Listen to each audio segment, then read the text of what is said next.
The flickering fluorescent light in their cramped college apartment cast shadows across the textbooks scattered on Maya's desk.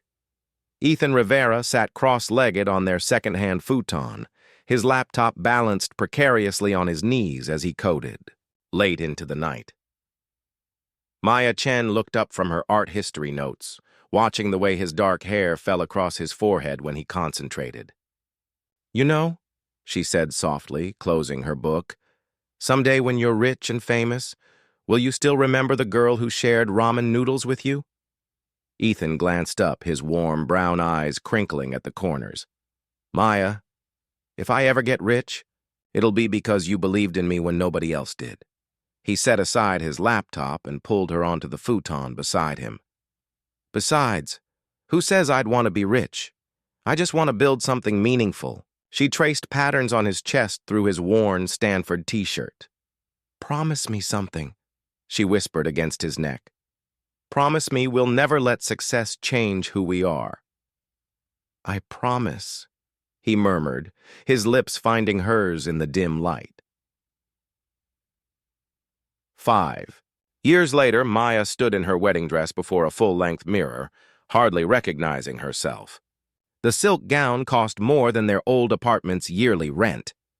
Through the window of the luxury hotel suite, she could see the vineyard where 200 guests waited for their ceremony. Ethan's startup, an innovative cloud security platform, had gone public 8 months earlier. The IPO turned their simple love story into something that felt almost mythical. Tech blogs called them Silicon Valley sweethearts, the brilliant entrepreneur and his artistic muse. "You look like a goddess," Ethan breathed from the doorway, devastatingly handsome in his custom Italian suit. He approached slowly as if she might disappear. "Do I look like me?" Maya asked, surprising herself with the question. Ethan cupped her face gently. "You look like the woman I've loved since we were broke college kids eating cereal for dinner. Nothing changes that." The ceremony was perfect. Too perfect, Maya thought, as cameras flashed and guests she barely knew raised champagne glasses that cost more than most people's monthly salaries. During their first dance, surrounded by flowers that had been flown in from Ecuador, she closed her eyes and tried to remember the feeling of dancing to music from Ethan's phone in their old apartment. "Happy?" Ethan whispered in her ear. Maya nodded against his shoulder, but something felt different. The weight of expectations, of wealth, of a life she'd never imagined seemed to settle around them like expensive perfume. Beautiful, but somehow suffocating. That night, in their honeymoon suite overlooking the Pacific, they made love with the same passion they'd always shared. But Maya couldn't shake the feeling that they were performing in a play written by someone else. 2. Years into their marriage, Maya woke to the scent of fresh orchids, a weekly delivery that Ethan had arranged without asking.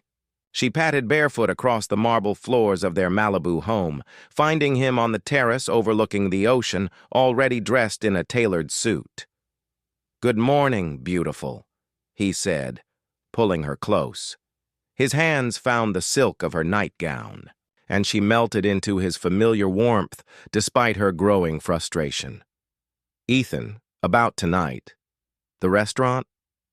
He kissed her neck softly. "You'll love it. The chef flew in from Tokyo just for us." Maya pulled back slightly. "That's exactly what I mean. Can't we just go somewhere normal? Like that little Italian place we used to love?" Ethan's confusion was genuine. "But this is special. For our anniversary." Later that evening, surrounded by gold-leafed walls and servers who treated them like royalty, Maya felt more isolated than ever. The chef presented each course personally, explaining ingredients she couldn't pronounce. Ethan's eyes sparkled as he described his latest acquisition, a Basquiat painting he'd bought as a surprise for her studio. "I don't paint anymore," Maya said quietly. "What?" Ethan reached across the table, his fingers intertwining with hers. "I haven't touched a brush in months. What's the point? You'll just buy me better art." That night, they made love with desperate intensity, as if their bodies could bridge the growing chasm their words had created. Ethan worshipped her with the same devotion he always had, his lips tracing paths across her skin like he was memorizing her. In those moments, wrapped in Egyptian cotton sheets worth more than most cars, Maya almost forgot her resentment. "Love you," she whispered against his chest afterward. "Then what's wrong?" His voice was vulnerable in the darkness. Maya couldn't find the words to explain how his love had begun to feel like golden chains. The breaking point came on a Tuesday. Maya returned from lunch with her college friends, women who still lived in apartments, who worried about student loans and grocery bills, to find a brand new Tesla in their driveway. Surprise! Ethan emerged from the house, keys dangling from his finger. "I noticed your car was making that noise again." "You bought me a car without asking?" "It's the safest model available. I researched—" "I didn't want a new car, Ethan!" The words exploded from her. "I wanted you to ask me what I wanted. I'm trying to take care of you. I'm not a possession." "You can upgrade!" Their fight echoed through their perfect house with its perfect furniture and perfect view. Ethan stood frozen, the keys still in his hand, watching the woman he adored look at him like he was a stranger. "Maya, I love you. Everything I do, everything you do reminds me that I don't belong in this life." Her voice broke. "The woman you fell in love with is disappearing, and you're so busy buying me things you don't even notice." That night they lay in bed, not touching, the space between them feeling like an ocean. Maya stared at the ceiling, wondering when love had become so complicated, while Ethan's quiet breathing told her he was just as awake, just as lost. The intervention came disguised as a girls' weekend. Maya's college friends, Jessica and Priya, arrived at the Malibu house with concerned expressions and overnight bags. "We need to talk," Jessica said, settling onto the Italian leather sofa. "That cost more than her annual salary. You're not happy," Priya added gently. "Anyone can see it." Maya found herself pouring out months of suppressed frustration. "He bought me a gallery showing without asking. Just called his connections and arranged everything. When I told him I wasn't ready, he looked confused, like he'd given me the greatest gift imaginable." "Maybe he was trying to support your dreams," Jessica offered carefully. "By taking away my choice?" Maya's laugh was bitter. "I can't breathe in this life. Every decision is made for me, every problem solved with money I didn't earn." That evening, Ethan returned from his business trip to find Maya waiting in his study, divorce papers on his mahogany desk. "Choose," she said quietly. "The money or me?" Ethan's face went white. "Maya, what are you talking about?" "I can't compete with your wealth for your attention. Everything comes back to what you can buy, what you can provide, what you can fix. With your checkbook. That's not—" He stepped toward her, but she held up a hand. "When was the last time we had a conversation that wasn't about some expensive plan you made? When did we last just exist together without all this?" She gestured at their opulent surroundings. "I'll give it up." The words came out desperate. "All of it. We'll sell the house, I'll step back from the company, and then you'll resent me forever." Maya's eyes filled with tears. "Don't you see? It's too late. You are this life now, and I can't be the person you need me to be in it." They made love one last time that night, both knowing it was goodbye. Their bodies moved together with familiar passion, but every touch carried the weight of ending. Ethan held her afterward like she might disappear, his face buried in her hair. "I love you," he whispered. "I don't know how to love you without wanting to give you everything." "I know," Maya replied, her tears dampening his skin. "That's the problem. The divorce proceedings were swift and civilized." Maya asked for nothing, a fact that made headlines in tech gossip blogs. Silicon Valley power couple splits. She walks away with nothing. Read one particularly painful article. "I want my freedom," Maya told the reporter who somehow found her. new studio apartment in Venice Beach. Sometimes love isn't enough when you lose yourself in someone else's dreams. Ethan read the interview 3 times, each word cutting deeper than the last. He'd lost the only woman he'd ever loved, and he still didn't understand what he'd done wrong. Maya stood in her sparse apartment, surrounded by boxes containing the few personal items she'd taken from their shared life. For the first time in years, the silence wasn't filled with household staff or deliveries or the constant hum of luxury. It felt like freedom. It felt like death. 6 months post-divorce, Maya discovered that freedom had a price tag she couldn't afford. Her freelance art restoration work barely covered rent on her Venice Beach studio apartment, and the gallery connections she'd thought were hers had vanished along with her married name. She was heating canned soup on her single burner when her phone buzzed with a notification from Instagram. Ethan's face smiled back at her from the screen, his arm around a striking woman with confident dark eyes and an elegant posture that spoke of someone comfortable in her own skin. Isabella Moreau, the caption read, successful architect based in San Francisco. Maya scrolled through Isabella's profile with masochistic fascination. Here was a woman who attended charity galas in designer gowns, traveled to exotic locations, and somehow never looked like she was drowning in luxury. She looked like she belonged. The photos told a story Maya recognized with painful clarity. Ethan's protective hand on Isabella's back at tech conferences, Isabella laughing at intimate dinners in restaurants Maya remembered.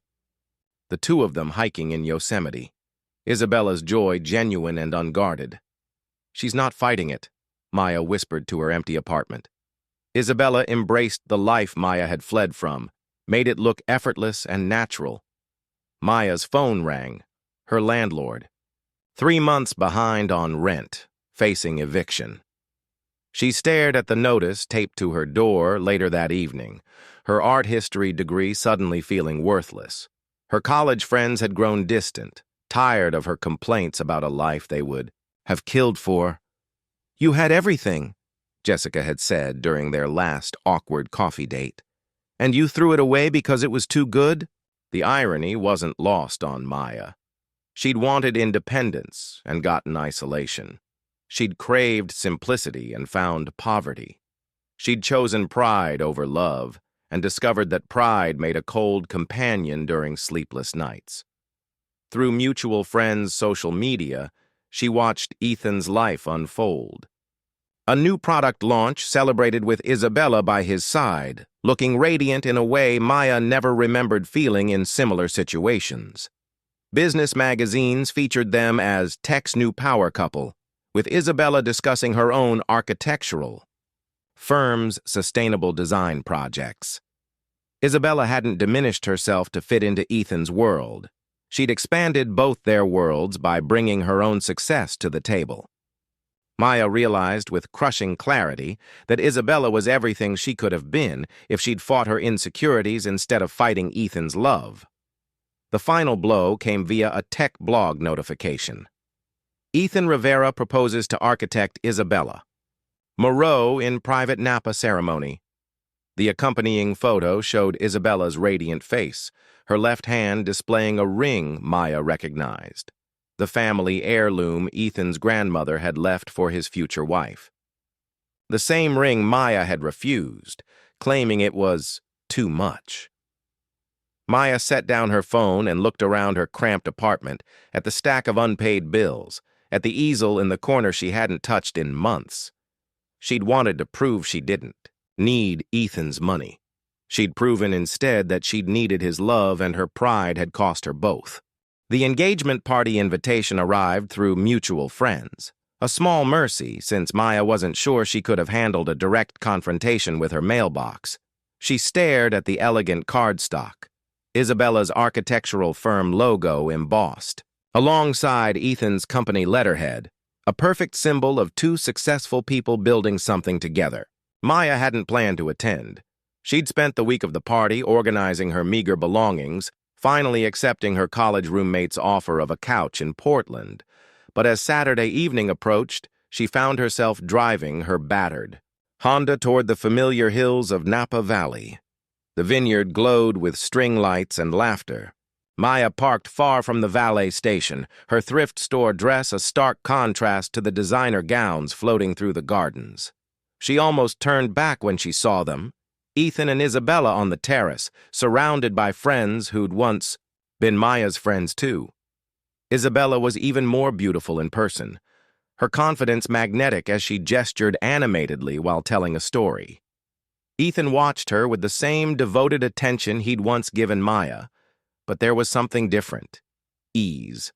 No tension, no walking on eggshells, just pure joy.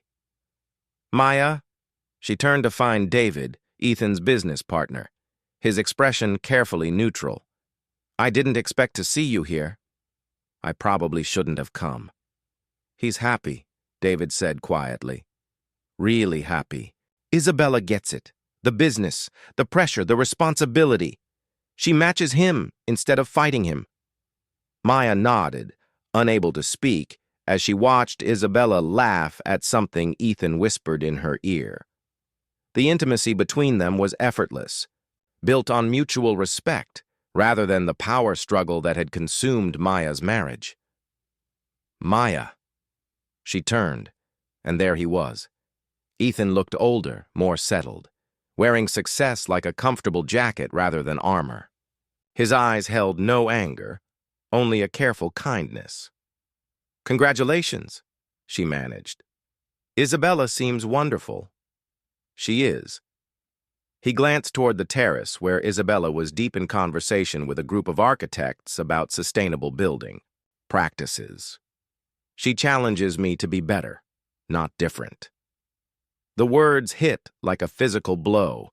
Maya had spent 2 years trying to change him, while Isabella had simply loved who he already was. Ethan, Maya began, but he shook his head, gently. We both know why we're here, Maya, but it's too late for that conversation. His voice held finality, not cruelty. I loved you completely, but you couldn't love that life completely. Isabella does. She makes it better. Maya watched as Isabella appeared at his side, sliding her hand into his with unconscious grace. Up close, Isabella's warmth was evident. She looked at Maya with curiosity rather than jealousy, secure in her place beside Ethan. You must be Maya, Isabella said with genuine warmth. Ethan's told me so much about your art history background. I'd love to discuss some restoration work for our new cultural center project. Even in kindness, Isabella's generosity felt like salt in an open wound. This woman could afford to be gracious because she'd never doubted her worth in Ethan's world. Maya declined politely and slipped away, driving through tears down the winding valley roads. In her rearview mirror, the vineyard lights grew smaller, but she could still picture Ethan and Isabella dancing under the stars, building the life Maya had been too proud to share. 6 months later, their wedding photos appeared in Architectural Digest, a stunning celebration of 2 people who'd found their perfect match. Maya closed the magazine and finally began packing for Portland, understanding at last that love wasn't about what you could sacrifice, but what you could embrace together. Her pride had cost her everything, but perhaps that was the price she needed to pay to finally understand what love actually meant.